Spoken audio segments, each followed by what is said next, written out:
So the Madden 23 franchise deep dive came out today, and there have been so many different things that I've wanted to talk to you guys about for a while now that are going to feature in Madden 23 franchise mode, and finally we can talk about that. But of course, before we do anything else, I have to L plus ratio plus job. Go ahead and do that. And let's go ahead and watch the video. I have actually already seen this, by the way. Wanted to get a good idea of everything I could talk about before actually doing this in real time. So there's some good things. There's some bad things. We'll start with the good section first. And now moving on to the bad. No. Listen, I think we do this every year. I say it's a step in the right direction, and where that doesn't mean it's fixed and it's going to be great and it's worth getting for you guys. It is going to be better than it was in Madden 22 and Madden 21 before. I think some of you will be pleasantly surprised, so we'll get into this. Yeah, so there are a lot of new things so far that we can talk about, and I would say overall, the biggest change was to free agency in franchise mode, which I guess we'll go ahead and get into. I don't really need the intro. But free agency goals here is going to be a good thing to start with. Emulate the same level of drama and fun that fans experience during the free agency period each offseason. Our goal with free agency in Madden 23 is a more competitive and rewarding experience for our players. In Madden 22, free agency signings were based on which team offered the most money to a player. In Madden 20... Somewhat. So last year, you could offer the most money, and you really couldn't see if a team had offered more money than you and was in the lead. It was either they just signed with somebody. In previous years, you could see a team logo associated with that team, and they were listed in order, so you could see if you were first, second, third, or not even in the list, right? But that's not really a thing in Madden 22, because you could offer the most money by a lot, and then another team could offer more money than you, and you would never even get a chance to see it. They would just sign with that team. So there are some interesting changes here. That's not the only factor. All new player motivations and tags add competition and skill to the process. They also drive decision-making beyond just the money offered when negotiating free agent contracts. Motivations help determine why a player chooses to sign with a particular team. Let's go deeper here with some real-world examples. Jarvis Landry just took an offer with the New Orleans Saints, and one of his motivations to sign there is actually being able to play. And the Saints... probably one of the only teams that had any relative interest because of the depth at receiver for them. I would assume maybe the Falcons had interest as well. Jarvis Landry is an interesting case here, but it's to really point out the motivations where, yeah, this is a Louisiana guy, went to LSU, wants to play close to home, goes to the Saints. That's why a lot of people are linking Odell to the Saints, who is still a free agent, by the way. I know he's rehabbing injury, but if you brought in Odell Beckham Jr. to the Saints, that's a pretty decent receiving room. Like, Jarvis Landry is not a good one or a good receiver too, but as a third option in an offense, that is, I would say, above average at this point. We don't really know about Michael Thomas just yet, but Michael Thomas is someone that has obviously been very, very, very good despite all the memes. Michael Thomas has been a stud. Now, we don't know what that's going to mean for him this year, but he has been very good before. And then Chris Olave in the draft, right? Big-time deep threat. If you bring in Odell, that's a good group of 4 receivers. You can even have a guy get injured and still be pretty happy with your group, I would say.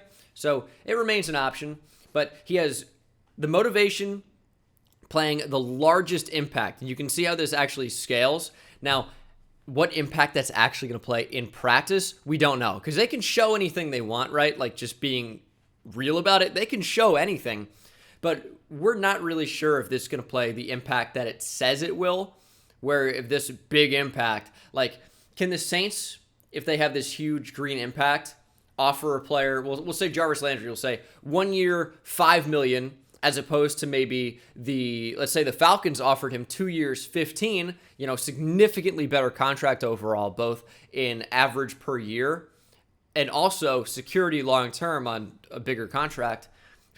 Would he just go to the Saints because of that motivation? That's something that we're just not going to know just yet, unfortunately. Where he grew up and played college ball. We have the same motivation in Madden 23 called close to home. If a player has this motivation and you can satisfy it, it's going to give you a leg up in negotiations. Another example, wide receiver Russell Gage signed with Tampa Bay. He actually got a recruiting call from Tom Brady a few days before he signed with the Bucs. This is another new motivation in Madden 20. Another interesting thing here, and again, we're not really going to know until we actually get our hands on the game, but the fact that Russell Gage signed with the Bucks, obviously it's a real life thing that happened, so any motivations are just purely for show here. But team has franchise QB, the impact is apparently significant, but if you go to scheme fit here, vertical zone run, not a good fit for Russell Gage, apparently, and not having a mentor at the position, which is a little bizarre because you have guys that have been, experienced league contributors like Mike Evans for a while now. Chris Godwin's obviously quite good, but only specific players are predetermined to have tags. Now, a question that I had that we don't really have a defined answer to yet is how this will affect auto-generated players in draft classes, because as you'll find out here in a moment, if you win an award or something, you get an award winner tag, which increases your value in free agency.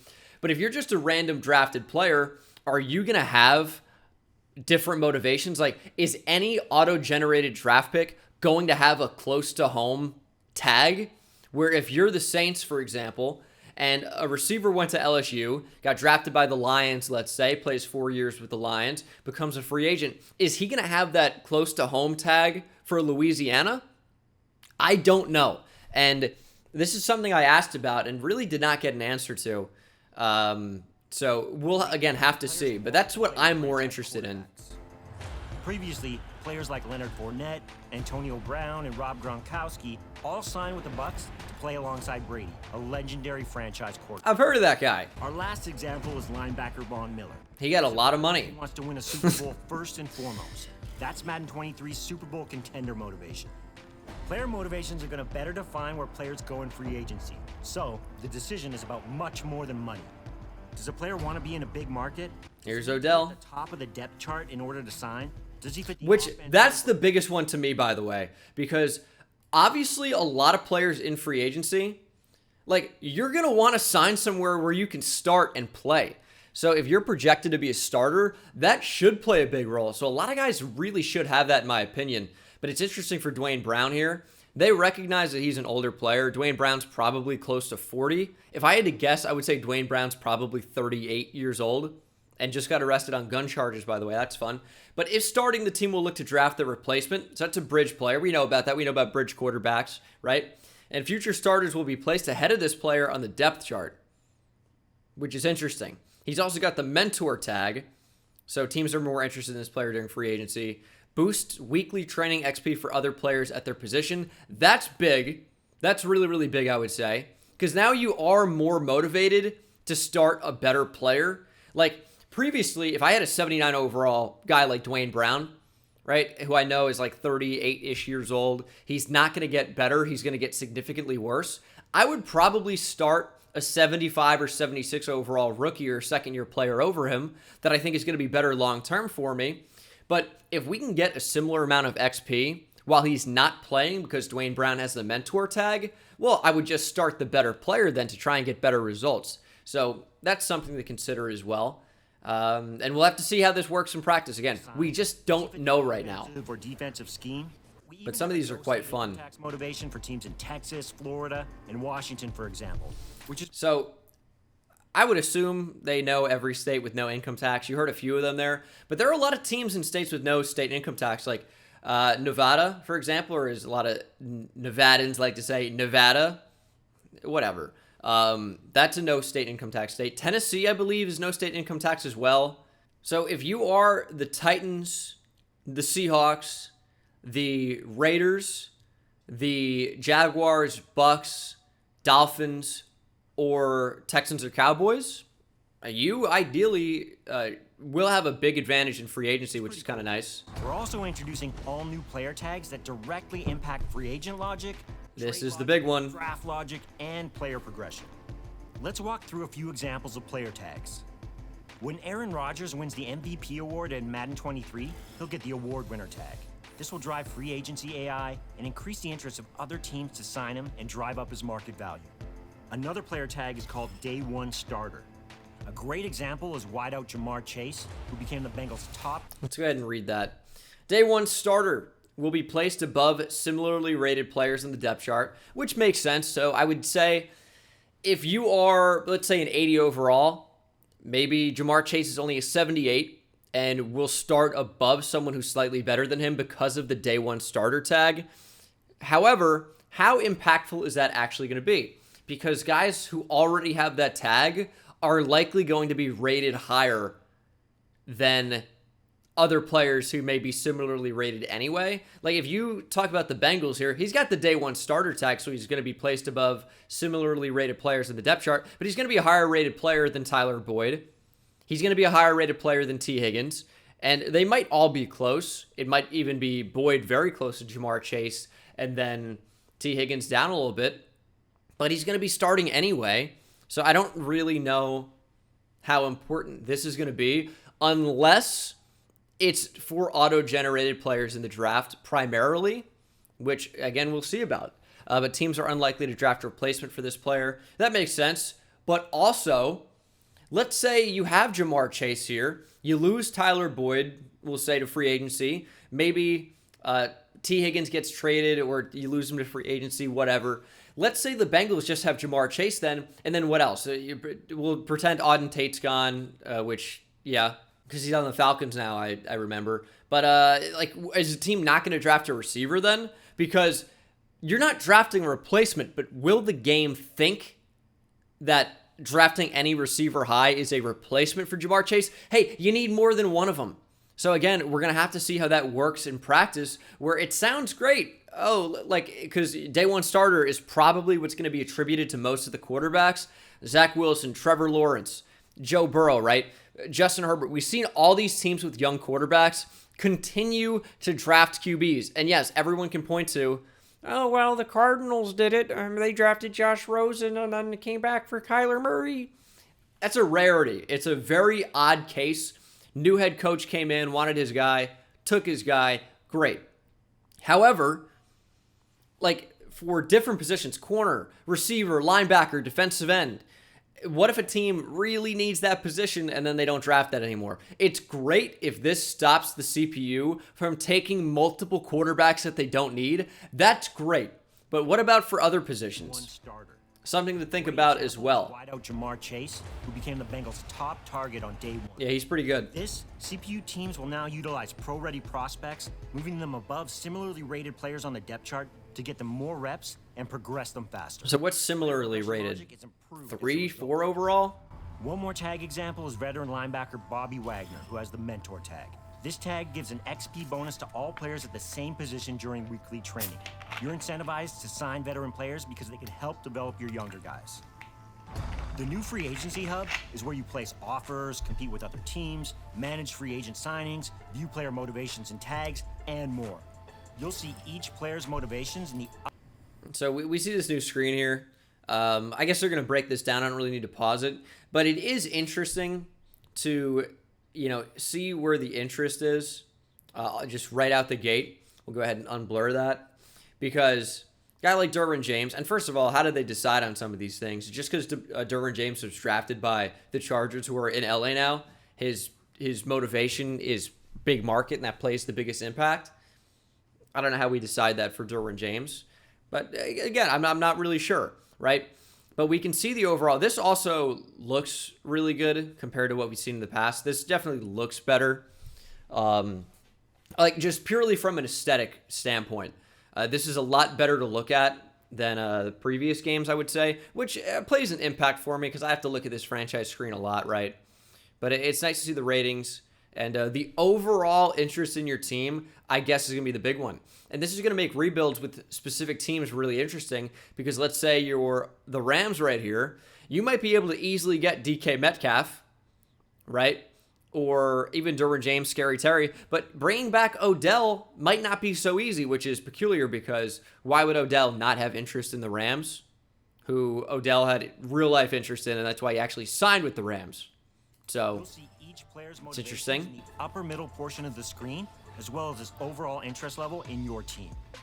Player motivations are displayed in order of importance and can be either a positive, negative, or neutral status. Next, in the upper right-hand corner, we have the Market Watch. This shows the current number of teams. We know about this. as well as his offer status. The status can be no offer, in the hunt, or not in the hunt. This provides valuable information as to whether or not you want to continue targeting a player. Below, you can also see his expected market value, which gives you a starting point on what you want to offer for his contract. It's odd that they say starting point on expected value. Are you going to actually just start with your best offer? I guess so. I mean, we've done that before, right? But is that the way it actually works in free agency? Maybe on some of the top guys, but what about the bottom guys or the roster filler type players? Addition to the free agency system is the introduction of active negotiations. In order to create a sense of pressure, we've added limits to the number of offers you can have out there at any given. This is a good thing. Trust me. It's going to sound bad. It's a good thing. Players you can negotiate with, so you need to be thoughtful going after those top tier free agents. As the stages advance, you'll be able to offer more players, so in stage 2, you'll get up. And look at this, by the way. Jack Conklin, he has an X next to his name, which I'm not sure what that is. Does that mean they will not negotiate with you? I'm really not sure what the X means. But look at this. Jack Conklin has absolutely zero interest in the Rams. So how much money would you have to offer Jack Conklin in order to sign him? Which makes things better. You shouldn't just be able to go out and sign whoever you want every single free agency. It should be, tailored to each specific team, which is good. 10 offers per eval period, and then after that stage, you'll have an unlimited number of negotiations. We also added the Evaluate Offers button at the bottom of the screen, which allows you to place an offer without advancing the week, giving you more opportunities to go back and forth with your free agent targets. That is good. Week. Finally, but there are a limited number of eval offers, so how many times can you even do that? Looks like 3 times. That's interesting. Maybe you don't even need to do it that many times. I don't know. Players each week, view their player card, target your players, and make your offers. What up, Jaquaski? Contract offer presets to help streamline the negotiation process. This is also interesting. Team-friendly, neutral, and very... So, it's nice to really know if you can get some of these guys, and you might handcuff yourself a bit in the salary cap, which is super important, right? Like, you need to have wiggle room, I would say, in terms of available salary cap at any given time. However, if you really want a guy like J.J. Watt, right, you can give him a super player-friendly deal in terms of breakdown, and they might be like, oh, yeah, absolutely, I'll accept that, versus a team-friendly deal where it seems like the player is just going to say no every time would be my bet. However, it would be very, very good for cap space. So I do actually like that quite a bit. Makes it a little bit more realistic as well. I feel like it's kind of like how 2K does things in the past. Maybe not exactly like this, right? But you do have a number of different things you can do in order to increase specific value for that one player. Whether it's, backloaded, maybe you give a player option, which, it hasn't really been a thing in the NFL, in Madden. Very player friendly, and they each come with their own risk and reward. You can still customize your offers as well. But yeah, that's good. It's a good starting point too. New rollover cap allows you to carry over unused cap space. If you don't know what rollover cap is, he's going to say it allows you to, I'll play it. For the next year. So you roll over unused cap from the next year. So if you don't know what rollover cap is, basically with the salary cap, you have a salary floor and a salary ceiling, essentially. If you have to spend a certain amount. But with rollover cap, you can actually have unused cap go into the next season. So let's say you had $7 million in available salary cap space. That's going to go ahead and get pushed forward another year and add on to the salary cap. So let's just say the salary cap is $243 million, as we can see in the top. Well, for you, you might be able to raise that number because of not spending in the previous season, if that makes sense. But the thing is, the way it works in real life at least, is you have to end up spending that money anyway. So with the CBA, Players Association, and the NFL, it's like they will require you to spend, let's say, 90% of the actual salary cap, right? But if you don't spend it, you come up a little bit short. That's fine, but you get to spend it. You have to spend it later, and that is rollover cap, which... Will that work exactly like that way in Madden? I don't know yet. That's what it is. I don't know. To improve franchise scouting for Madden 23. First, we've added more scouts to the pool so you can get information on prospects faster and to optimize your chances in the draft. No matter what your team needs are, you can now find and hire scouts that are experts at evaluating any position. You can also now scout— This is a lot better too, because previously, like, we might have like Rondé Barber as a scout, and he can scout corners and safeties, right? Or a free safety, strong safety. I don't remember exactly what it was. Rondé Barber's an interesting case where he played corner and safety both at an elite level. But this guy, Ray Webb, for example, he can scout interior offensive linemen and defensive end. Kind of nice to be able to have both on each side of the ball as well. That's another big thing. I'm going to go ahead and replay that because we were talking. Listen to this. That are experts at evaluating any position. You can also now scout multiple positions at each stage to unlock information on more prospects in less time. Way better, because if you guys did scouting in Madden 22, you know that you would do everything you could do to scout as many players as possible, but it would really only ever be one position that you would have any idea about. You would have 100% on every quarterback with the newest update, and then still like nothing on any other position. But now with multiple positions for each scout, you're going to be able to get a way better idea about more guys in the draft, which is going to make the draft a lot more fun because you actually know about these players. And there's another thing coming up as well with scouting that you guys are going to be absolutely thrilled about. Madden 22, here we go. Scouted a prospect at any given position, attributes and ratings were revealed randomly. Dumb. For example, if you were scouting for a QB, a rating like break tackle might have been revealed early in the process. Stupid. That's not an important attribute for QB evaluation. In Madden 23, we've added weighted attribute reveals. Thank Now, God. the ratings that matter most to the position you're scouting are revealed first. For example, throw power and throw accuracy will be revealed early for a QB. Well, not throw power, right? Because throw power is a physical and not a skill. So that was not the right thing to say, probably. But deep accuracy, short accuracy, throw on the run, right? These are things that are going to be revealed earlier in the process, which is the way it should be, right? Because everyone can get a pretty good understanding of watching a quarterback about, you know, where his accuracy is if you have a background in scouting, right? But maybe as you watch more of a player and you comb through the film, you can see, oh, this guy breaks sacks at a high level, or he's not going to fumble. I mean, these ones are kind of a little bit interesting, right? Maybe he throws a mean stiff arm, but that's not really what any, you know, guy's going to see just at a quick glance of a player. That's really what you're going to see when really watching a guy and watching every snap of his career or season. Whereas if you just watch a guy play a game, you can get a pretty good sense of how his general accuracy is going to be. But we didn't have that in the past. Corner, we might have, oh, he's good at man coverage. What about zone coverage? What about press?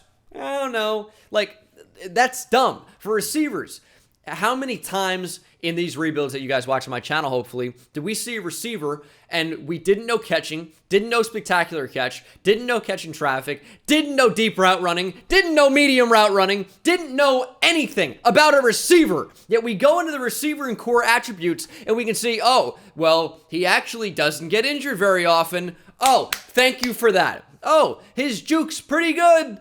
Wow. Don't care. Don't care. Show me how he is as a receiver. Horrible. Early for a QB. But it's better now. We've continued to listen to Hopefully. feedback from our community and have tuned and improved other important areas of franchise, including draft classes, franchise hub, and overall immersion updates. We've added more than 30 new player generators to our Very draft good. classes and tuned existing ones. Also, as you can see on the side here, I'll go ahead and move my my face cam here. Wait, it doesn't really black up too much, but let's just take Corey Garfield, for example. We can see the top most important ratings for that position on the side, along with their rating. Oh my God, dude. So I don't want to take credit for everything because you guys played the game too, right? You guys knew some of the problems, but I was complaining constantly about how if you wanted to know anything about a player, you would have to physically click into that player to really know anything about them. Whereas in previous years, you would at least have a good idea just on this main screen. But if I want to go through and look at 250 draft eligible players, and there are more than 250 players that are drafted in a given draft year, by the way, I would have had to click into 250 players individually to get a report. Like, sometimes it's okay to see it on the side and know whether or not you actually have any interest in clicking on that player. And now we actually have important attributes for each position here. And it doesn't mean they have to be all revealed, right? Marcus Barkley from Bama here. We know release is an A, but we don't know about catching traffic, catching, or deep route running. But that's fine. He's only 20% scouted. Same thing for DeMarcus Abraham from ECU. Defensive end. Have the most important positions for a defensive end: block shedding, finesse moves, power moves, and tackling. We know he's a finesse rusher at 6'5", 260. All right, I'm interested. We don't know block shedding just yet, but that's okay. It's only 20% completed, but this is so much better. 80%. We know all the important attributes. I hope this is how it actually works in game, because we have deep accuracy as a C, medium accuracy B, short throw accuracy is an A, throw under pressure is a C. We have important attributes for that position, and this guy's 80% scouted, and we actually know what he's capable of. We actually have an idea. It's not like an 80% scouted quarterback last year where you wouldn't know any of the accuracies. Maybe you would know throw under pressure, injury, break tackle, but those are not important. Oh, so he's got C spin move for a quarterback. Thanks for the pro tip. Now you can find unique and fun players in every draft round. You'll also be able to see generational prospects in the draft. Very cool. These player finds are rare. So, there are a couple things. These players, the generational players, another thing I've been begging for. It actually makes the draft super fun, where you're not really maxed out at where they can generate players. So previously we would see like some low 80s guys, right? And that would, occasionally be like the gem of the draft class. But occasionally in the draft, as you guys know, you're going to see somebody that just takes over the league. We have seen this, where a player comes in, and not necessarily always as a rookie, but let's talk about Micah Parsons from last season, right? This guy, first-round pick, ends up dominating the NFL, gets Defensive Player of the Year votes, is an All-Pro, wins Rookie of the Year. Should that player be an 80 overall max entering the league? Because clearly, based on production, based on value, he wasn't. Clearly what he actually was is more like a 90, right? So that type of thing happens in the league. It needs to be represented within the game, and it's way better that it's now represented. So there were certain archetypes that would, let you draft an 85, 86 overall, 87 overall. I've seen running back. Very, very, very rare. But the reason that is not because of generational players in Madden 22. It was because of a thing in the back end that, because of a storyline, would boost an individual attribute all the way up. So we can see as 99 jumping here, Julius Ash, who's is supposed to be Calvin Johnson or something. I'm not really sure. But we might see a running back who gets a storyline or gets something in the back end that really boosts him up. So his juke move might have started at like an 83, 84, 80, whatever. And it might have jumped up to a 99. Because you guys have probably seen running backs with 99 juke move in the draft, but it was based on a storyline that would give them that boost, and that's why the player would be such a high overall in the draft, is because one of their attributes got tweaked all the way up. Now, that still exists, but now that we have generational players who are just going to be flat-out monsters right away at certain positions is very, very cool. However, this is not going to be very prevalent. This is going to be extremely rare, and I'm not sure how many drafts you're going to have to do in order to see these generational prospects, but it's not going to be few. I'll tell you, you're going to have to get really lucky to get one of those in even a 5-year stretch, right? From my understanding of it. It might take, you might see a generational player once every 10 years in the actual draft. Hopefully it's a little bit more frequent than that in Madden. But from my understanding, it's going to be extremely rare, just to hold everyone's horses a bit. With a high overall rating and will be guaranteed X Factor. Also cool. This is super valuable as you develop. Like guaranteed 99 overall, basically, like in 2 years, 3 years. Trade logic, CPU teams will place more players on the trade block and give you more. Also good. The new trade target tags. We've also added the ability to get immediate trade offers without having to advance the. Woohoo! Thank God. So this is basically like a trade finder, right? How many years have we been begging for Trade Finder to make an appearance, and Trade Finder's not been an option? But now with the trade block, if you can get immediate offers, it's basically like Trade Finder. Now, we know about the trade block. you're getting bad offers. Like, there's not really a point to even use this. Maybe it'll be more impactful this time around. But let's just say I want to trade an 88 overall player. I should be getting decent offers back. And, I mean, we'll see if that's the case this year. Hear back from a team. Adjustments to team needs logic ensures that teams are valuing higher rated veteran players, and players with dev traits also have more value. This will impact how CPU teams draft and make trade offers. New CPU draft logic ensures teams are drafting the right players. Now, we do see the overalls here in the draft. Not sure how this really is going to be in game, because a lot of this stuff is experimental or just for show at this point, right? But, you know, it kind of seems like the same overall scale we've been used to, maybe even a little bit lower. We do see a 79 overall quarterback, which was an extreme rarity. Also a 67 overall in that same top 5, which is cool. We like seeing the busts. It makes the draft realistic, of course, because there are way more players that don't work out than work out. However, don't really see a good mix of overalls here. It's really just a 79, and then a big drop to 75, and then a big drop to 73, and way lower than that. So we'll see. With new player tags, we've improved how each team approaches roster development. For example, the Jacksonville Jaguars, who drafted Trevor Lawrence in 2021 as their franchise quarterback, won't be looking to draft another quarterback. Thank Instead, will God. focus on a different need.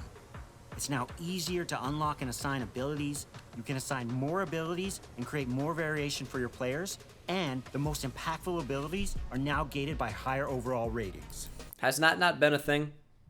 I thought that's been a thing. I'm nearly positive that it has been. Now, what is interesting is he was talking about more abilities for a player, right?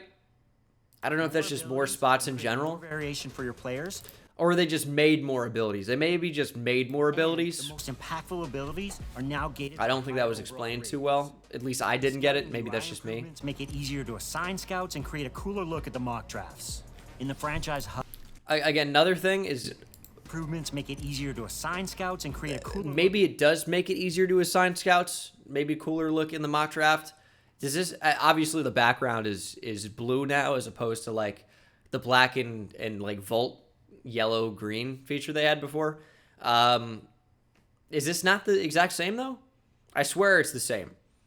So I know they say it's new. This doesn't seem new to me. It looks basically identical. Look at the mock drafts.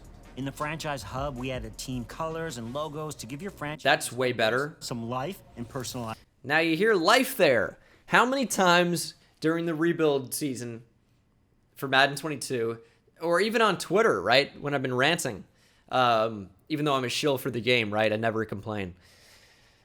How many times did you guys see me use the word lifeless, devoid of personality, completely dead?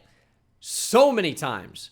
And you'll hear him actually say in this this video here in a couple seconds, added life and personality. So yeah, I think that's a direct response there. Not necessarily just to me, right? But I know a lot of people have had these complaints, but I have called this dead a lot.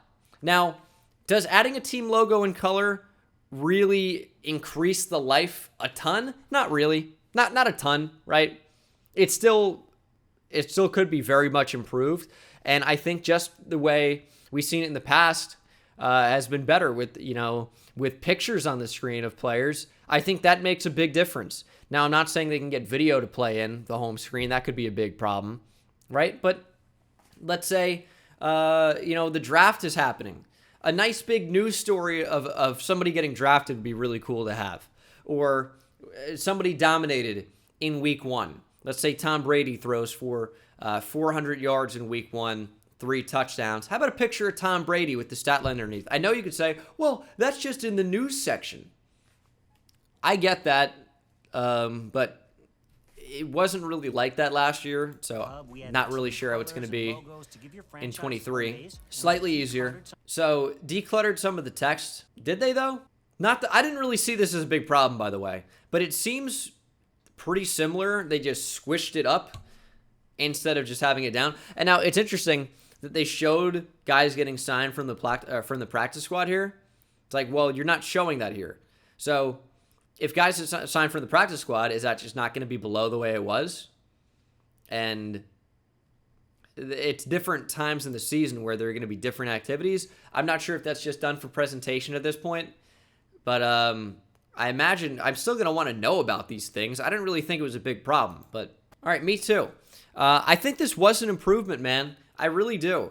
Obviously, I made some complaints during this video. I think there are things that can be improved upon. It's not going to be perfect. It's not a perfect game. We want it to be perfect. Obviously, that's what we're striving toward, and hopefully we end up getting an amazing game at some point. I think Madden 23 is going to be better. I think you guys are going to agree on that as well. They definitely have made improvements.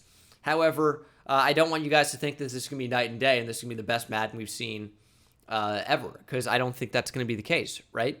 But is it going to be better than 21, 22, 20, 19? I think so. So if you haven't gotten Madden in a while, maybe it's worth looking into this year. Not saying go out and buy it, but watch some videos, hopefully from this channel. See if you like the experience and then make a decision, right? You don't have to get it on launch day. You don't have to pre-order. Pre-ordering is not good for games. The reason being is because they have no motivation to actually make the product amazing at launch because you've already committed to buying it. So something to consider as well if you're a big pre-order guy. But that's going to do it for this franchise deep dive breakdown, opinions, and I will see you in the next one. Take it easy.